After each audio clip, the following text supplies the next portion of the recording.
I don't even know where to start. Have you ever heard a story of someone so evil and twisted that you couldn't even believe it was real? Yeah, well, me too. There's some seriously depraved individuals in the world and all throughout history. Hi, I'm V, and today's video is going to be pretty heavy, so buckle in as I take your curious craniums through the top 5 evil people who are condemned. Number 5. Gertrude Baniszewski. Gertrude Baniszewski, a name etched in infamy, became the orchestrator of one of the most gruesome and heart-wrenching crimes in American history. Born in 1929, she seemed like an ordinary woman, but beneath the facade lurked a malevolence that would shock the nation. Gertrude's path to darkness intersected with the life of Sylvia Likens, a young girl entrusted to her care. The Likens family, facing personal struggles, sought assistance from Gertrude, believing her to be a pillar of support. Little did they know, this decision would prove catastrophic and fatal for Sylvia. What unfolded within the walls of Gertrude's home was a systematic and sadistic campaign of injury and cruelty against Sylvia Likens. The cruelty inflicted upon the innocent girl was beyond comprehension. Gertrude, fueled by a toxic combination of jealousy, anger,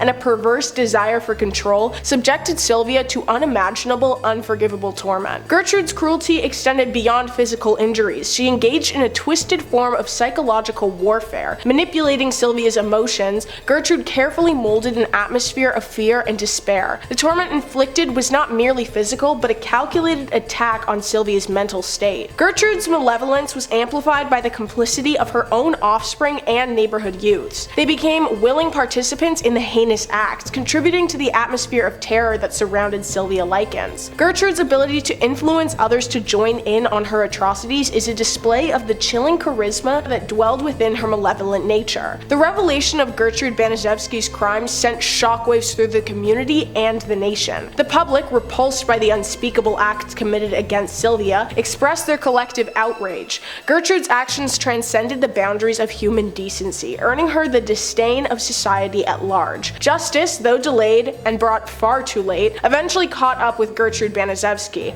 The legal system, tasked with holding perpetrators accountable, recognized the gravity of her crime. Gertrude faced the consequences of her actions in a court of law, where the enormity of her deeds was laid bare for all to witness. Gertrude Baniszewski's name has become synonymous with evil. Her crimes against Sylvia Likens serve as a reminder of the capacity for darkness that can reside within seemingly ordinary individuals and seemingly ordinary families and neighborhoods even. The legacy of infamy she left behind continues to haunt the collective conscience, a true testament to the depths of human depravity. Number 4. Leopold II of Belgium. Leopold II of Belgium, who reigned from 1865 to 1909, is remembered not for his nation-building efforts, but for the atrocities committed during his brutal exploitation of the Congo Free State. This dark chapter in history has left a reddened stain on Leopold's legacy, leading him to be widely viewed as an evil figure, despised by the collective public. Leopold's insatiable greed drove him to exploit the Congo Free State for its large array of rubber and ivory resources. Under the guise of humanitarian and philanthropic endeavors, he embarked on a ruthless mission that subjected the indigenous population to forced labor, physical harm, and systemic cruelty. The rubber trade in particular witnessed horrifying events, as the Congolese people endured unimaginable suffering to meet the never-ending demands of the European market. Leopold's agents, tasked with maximizing profits, employed horrific methods to enforce rubber quotas. The Congolese people were subjected to forced labor, with villages facing severe consequences if they failed to meet the imposed quotas. The horrors extended to widespread mutilations, where hands were amputated as a grim means of punishment and control. The reign of terror aimed to instill fear and compliance among the exploited population. The relentless exploitation and unimaginable conditions led to an alarming death toll in the Congo Free State. Countless lives were lost due to disease, malnutrition, and the direct consequences of Leopold's merciless rule. The human cost of his economic ambitions was staggering, leaving a trail of devastation that scarred the region for generations. As news of the atrocities in Congo emerged, an international outcry against Leopold's actions gained momentum. Humanitarian organizations, investigative journalists, and prominent figures denounced the inhumane practices and called for an end to the atrocities. Leopold's reputation, tarnished on the global stage, prompted widespread condemnation. Leopold II's legacy is now one of infamy and hatred. Despite his attempts to portray himself as a benevolent, fair, and justified leader, the atrocities committed under his rule have left a mark on history, forever tying him to his heinous actions. Number 3. Vlad the Impaler. Vlad the Impaler was a 15th century ruler, left infamous for his sadistic acts. His reign, characterized by extreme cruelty, has earned him a reputation as one of the most despised figures of all time. Vlad's rule in Wallachia, a region in present-day Romania, is categorized as a reign of terror. He gained notoriety for his unrelenting brutality towards his enemies as well as his own subjects. His preferred method of execution, impalement, became synonymous with his name. Thousands met a gruesome end impaled on long, sharp stakes, a macabre spectacle that struck fear into the hearts of anyone unfortunate enough to cross his path. Vlad's cruelty reached its apex with the infamous Forest of the Impaled. After successfully defending his realm against invading forces, he ordered the impalement of all captured soldiers. The grisly display of impaled bodies served as a deterrent, a horrifying warning to anyone who dared challenge his authority. The forest of skewered victims was a perfect display of Vlad's merciless resolve. Vlad employed a variety of sadistic methods to instill fear, beyond impalement. Reports describe gruesome acts of prolonged harm, including boiling, mutilation, and skinning. His cruelty extended to both political enemies and to those within his own court, as he wielded his power with an iron fist, showing no mercy to anyone perceived even as a minuscule threat. Vlad's capital witnessed some of the most heinous acts of his rule. The citadel, a symbol of his power, became a sight of horror. Tales of impaled bodies lining the approaches to the fortress circulated widely, creating an aura of dread that permeated throughout the region. Vlad the Impaler's legacy is one of unmitigated hatred. His extreme sadism has cast a long shadow over history, leaving a stain that prevails centuries later. While some argue that his methods were a response to the turbulent times in which he lived, the sheer barbarity of his rule has ensured that he remains a despised figure. Number 2.